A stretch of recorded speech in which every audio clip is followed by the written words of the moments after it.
الحمد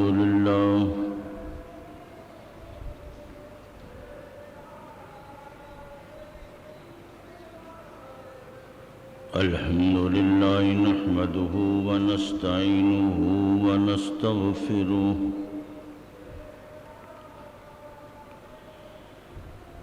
ونؤمن به ونتوكل عليه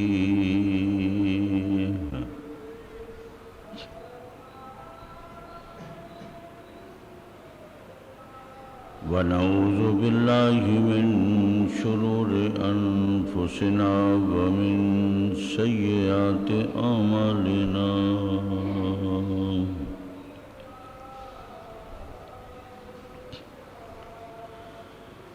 من يهده الله فلا مضل له ومن يضلله فلا هادي له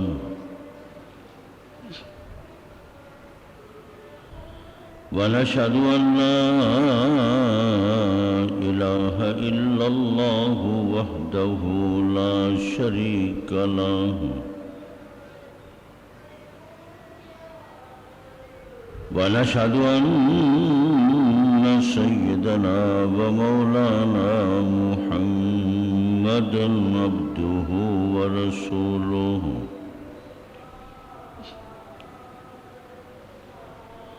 أما بعد فأعوذ بالله من الشيطان الرجيم بسم الله الرحمن الرحيم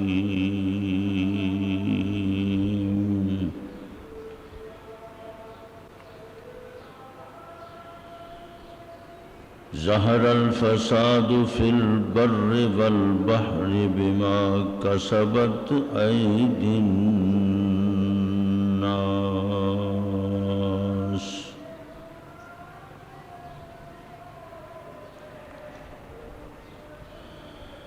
رب اشرح لي صدري ويسر لي أمري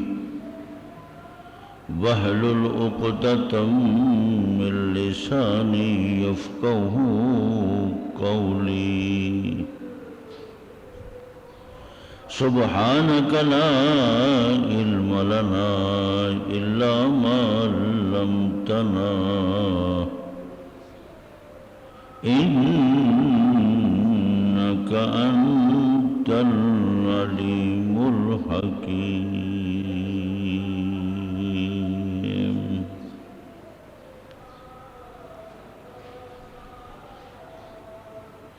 صدق الله مولانا العظيم وبلغنا رسوله النبي الكريم ونحن على ذلك لمن الشاهدين والشاكرين والحمد لله رب العالمين.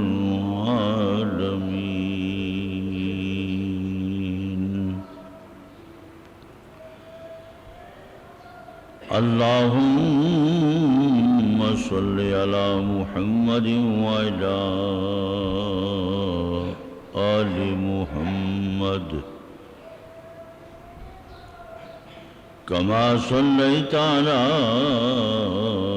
إبراهيم وعلى آل إبراهيم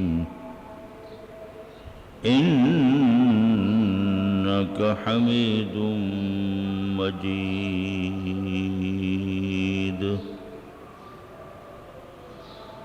اللهم بارك على محمد وعلى آل محمد كما باركت على إبراهيم وعلى آل إبراهيم إنك حميد مجيد.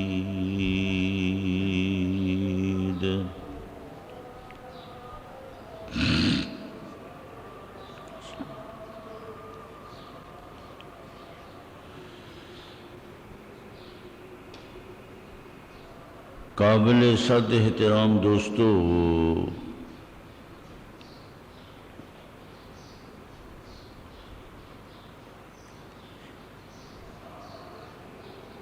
یہ زمانہ، یہ وقت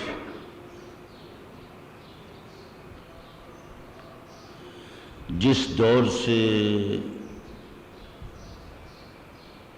مسلمانان پاکستان گزر رہے ہیں،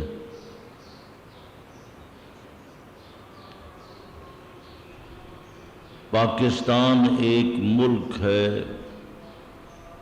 ایک مملکت ہے۔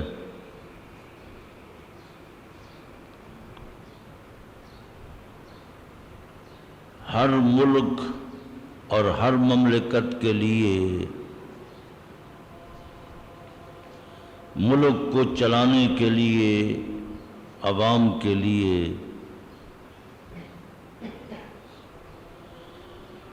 جن جن چیزوں کی ضرورت ہوتی ہے، ہماری مملکت کے پاس سب کچھ ہے۔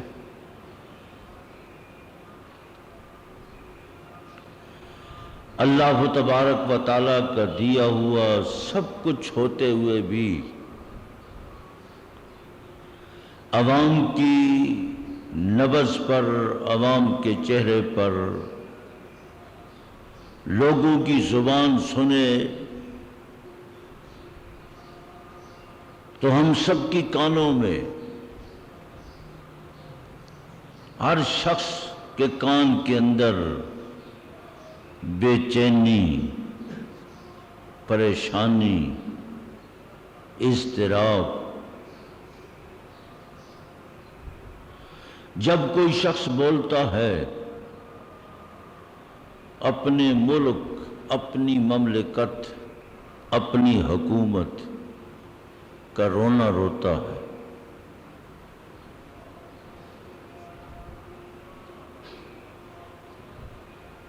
یہ نہیں کہ کوئی مخصوص طبقہ پریشان ہے،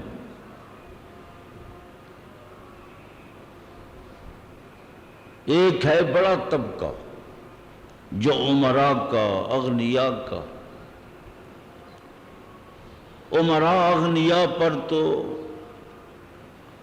کسی طرح کی کوئی پریشانی نہیں، لیکن پرائمری کلاس کے لوگ، مڈل کلاس کے لوگ مسلسل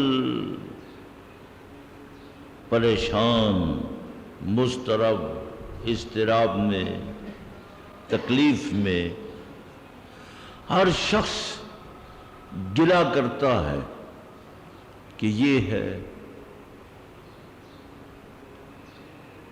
یہ ساری کی ساری پریشانیاں جو آج ہم سب پر مسلط ہو چکی ہیں، یہ کسی ہمارے گناہوں کی وجہ سے ہے، ہماری غلطیوں کی وجہ سے ہے، ہمارا کیا کرایا ہے۔ بجائے اس کے کہ ہم کسی کو ان پریشانیوں کا سبب قرار دے دیں کہ فلاں کی طرف سے ہے، فلاں کی طرف سے ہے، فلاں کی طرف سے ہے، پوری جو 16 کروڑ کی آبادی ہے یہ ملک ہے، 16 کروڑ عوام کی طرف سے، کہ جس خالق نے، جس اللہ نے ہمیں پیدا فرمایا، جس اللہ تبارک و تعالیٰ کے پاس ہماری زندگی اور موت موجود ہے، ہم سب اس اللہ تبارک و تعالیٰ کے نافرمان، اس اللہ تبارک و تعالیٰ کی حدود اور اللہ کے قانون، اللہ کا دین مسلسل ہر شخص توڑتا چلا رہا ہے۔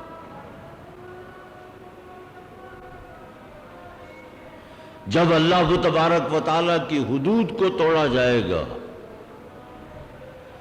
زمین پر گناہ ہوں گے، آسمان کے نیچے گناہ ہوں گے، خدا کی نافرمانی ہوگی، تو اللہ کی نافرمانیاں کرتے ہوئے پھر کوئی قوم سکون کا سانس نہیں لیتی۔ وہ دکھوں میں مبتلا ہو جاتی ہے۔ آج ہم سب اجتماعی طور پر دکھوں کے اندر اس لیے مبتلا ہے کہ ہم نے اپنے گناہوں پر کبھی غور نہیں کیا۔ ہم سب کو چاہیے کہ ہم اپنی نفس پر ہاتھ رکھیں، اپنے عمل کو دیکھیں، اپنے عقیدے کو دیکھیں، اپنے ظاہر کو دیکھیں، اپنے باطن کو دیکھیں۔ جو شخص بھی بات کرتا ہے، بات کرتے وقت یہی بتلاتا ہے کہ میں تو صاف ہوں، میں تو ٹھیک ہوں، دوسرا آدمی غلط ہے۔ اب پورے 16 کروڑ 17 کروڑ عوام بات کرتے ہوئے، گفتگو کرتے ہوئے، فلسفہ بتلاتے ہوئے، بات کرنے والا شخص اپنے آپ کو بچانے کی کوشش کرتا ہے۔ یہ تمام پریشانیاں دوسرے کے سر پر ڈالنے کی کوشش کرتا ہے، لیکن دینی نقطہ نظر سے، اسلامی نقطہ نظر سے ہم سب مجرم ہیں، ہم سب گناہگار ہیں، خطا کار ہیں، خدا کی حدود کو توڑنے والے ہیں۔ جس ملک میں، جس زمین کے اندر خدا کی حدود توڑی جائیں گی تو وہ قوم، وہ لوگ، وہ سرزمین، وہاں کے رہنے والے کبھی سکون سے زندگی نہیں گزار سکتے۔ مزے کی بات یہ ہے کہ ہم نے یہ سمجھ رکھا ہے کہ ہمیں سکون تب ملے گا کہ فلاں چیز مل جائے، فلاں چیز مل جائے، فلاں چیز مل جائے۔ دنیا کی آسائشوں سے، مال سے، دولت سے، کاروبار سے سکون نہیں ملتا۔ خود قرآن مقدس ارشاد فرماتا ہے، الا بذکر اللہ تطمئن القلوب، آگاہ ہو جائیے کہ دلوں کا سکون، دلوں کا اطمینان، پرسکون زندگی، ظاہر کا پرسکون ہونا، باطن کا پرسکون ہونا، یہ اللہ کے ذکر سے ہے، اللہ کی یاد سے۔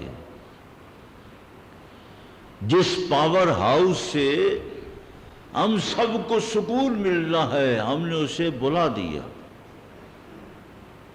ہم نے اسے ختم کر دیا۔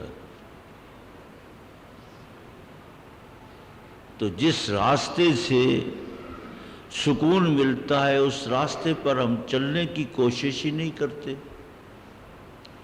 جس راستے پر ہم سب چل رہے ہیں، یہ بے سکونی کا راستہ ہے، پریشانیوں کا راستہ ہے، ابتلا کا، آزمائش کا۔ آج پوری قوم ابتلا میں، آزمائش میں، کہ اس ملک میں بجلی نہیں ہے۔ ہم نے یہ سمجھ رکھا ہے کہ بجلی ہو تو ہم سب ٹھیک ہے، سکون ہے۔ اگر بجلی مکمل ہو جائے گی، کوئی اور راستہ بند ہو جائے گا۔ اس لیے بجلی مکمل بھی اگر ملک کو، عوام کو مل جائے تو یہ سمجھا کہ ہمیں سکون مل جائے گا۔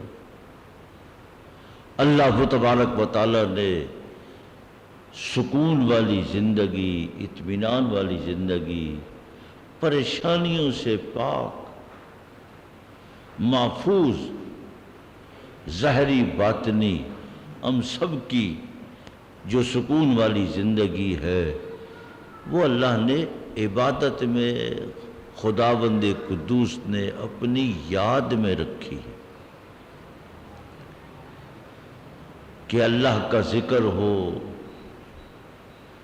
نماز پڑھی جائے، توبہ کی جائے، استغفار کیا جائے، تیسرا کلمہ پڑھا جائے، تلاوت ہو، صدقہ دیا جائے، خیرات دی جائے، غریبوں کی فکر کی جائے۔ مسکینوں کی فکر کی جائے۔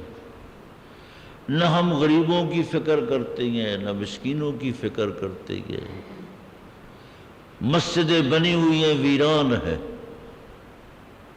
مسجد میں آنے کے لیے کوئی تیار نہیں ہے۔ جو ذکر کا گھر ہے،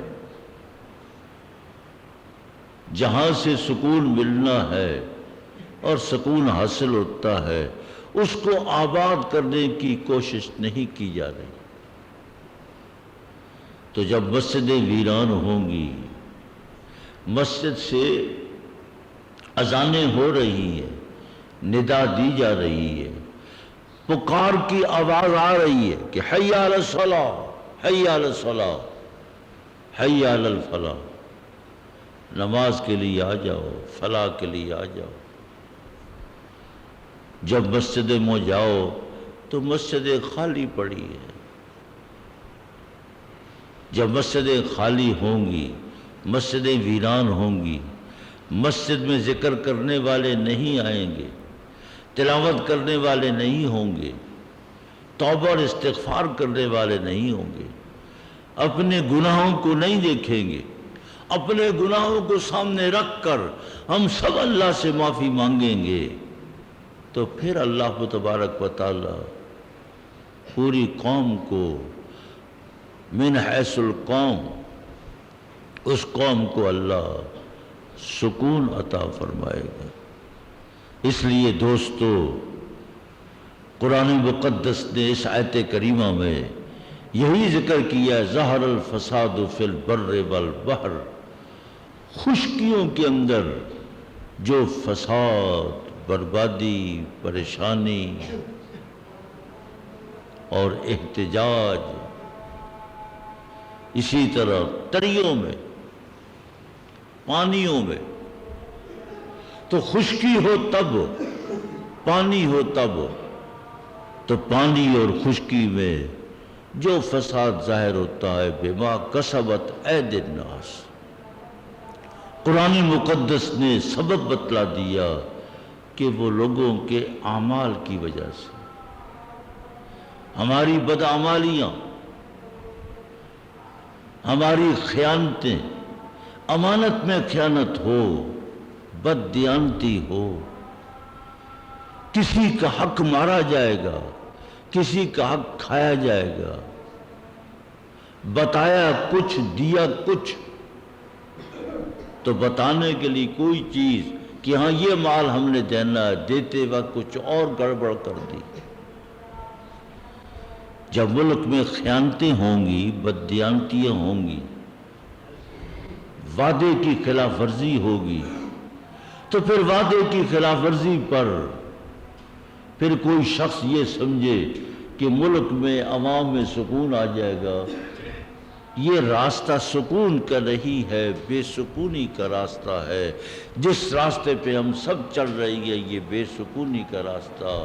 سکون کا راستہ یہی ہے کہ اللہ تبارک و تعالی ہم سب کو دیانت، امانت اور سچ، جھوٹ سے نفرت ہو۔ جھوٹ اتنا بولا جا رہا ہے، اتنا بڑھا چلا کر اپنے مال کو پیش کیا جا رہا ہے کہ اس کی اتنی حقیقت نہیں ہوتی۔ جب بددیانتی عام ہوگی، خیانت عام ہوگی، سود کا کاروبار ہے، بے شمار سودی کاروبار، ریل پیل، گلی کوچے میں سودی کاروبار ہوگا، تو پھر کس طرح اس ملک کے اندر سکون آئے گا، ہم پرسکون زندگی گزاریں گے۔ خود قرآن مقدس کہتا ہے کہ جو شخص سودی کاروبار کرتا ہے فقد آذنتہ بالحرب، پھر لڑائی کے لیے تیار ہو جائے۔ خدا سے کون لڑ سکتا ہے؟ کوئی بھی نہیں لڑ سکتا۔ اس لیے دوستو بزرگوں، دینی نقطہ نظر کے اعتبار سے ہم انہی اعمال کو اختیار کریں جو حضور پاک صلی اللہ علیہ وسلم کے بتلائے ہوئے اعمال ہیں۔ توبہ کریں، استغفار کریں، اللہ سے ڈرتے رہیں، جلوت میں بھی اللہ سے ڈریں، خلوت میں بھی، اپنے گھر کی کوٹھڑی میں اپنی چارپائی پر بیٹھے ہوئے بھی اللہ سے ڈرے اور توبہ اور استغفار کرے. یہی اس کا علاج ہے. یہ سڑکوں پر نکل کر ٹائر جلا کر پوری فضا کو گرد آلود کر کے مزید اس سے بیماریاں پھیلتی ہیں، پریشانیاں پھیلتی ہیں. ٹائر اٹھا لیے، آگ لگانا شروع کر دیے. تو کیا اتنا بڑا احتجاج کرنے سے، گاڑیاں توڑنے سے، دکانیں توڑنے سے بجلی ہماری بڑھ گئی ہے؟ اگر اس سے بجلی بڑھتی ہے تو ٹھیک ہے، لیکن یہ راستہ نہیں ہے. راستہ یہی ہے کہ ہم سب انفرادی طور پر خدا کے دروازے پر آئیں، اللہ کی چوکھٹ پر آئیں. اللہ ہمیں معاف کر. اللہم انا نستغفرک و نتوب الیک. ہم توبہ کرتے ہیں، استغفار کرتے ہیں. توبہ اور استغفار کا مسلسل ورد کریں گے تو اللہ پاک ہمارے لیے پھر خوشحالی کے دروازے کھولے گا. جن حضرات نے سنت نہیں پڑھی، سنت پڑھ.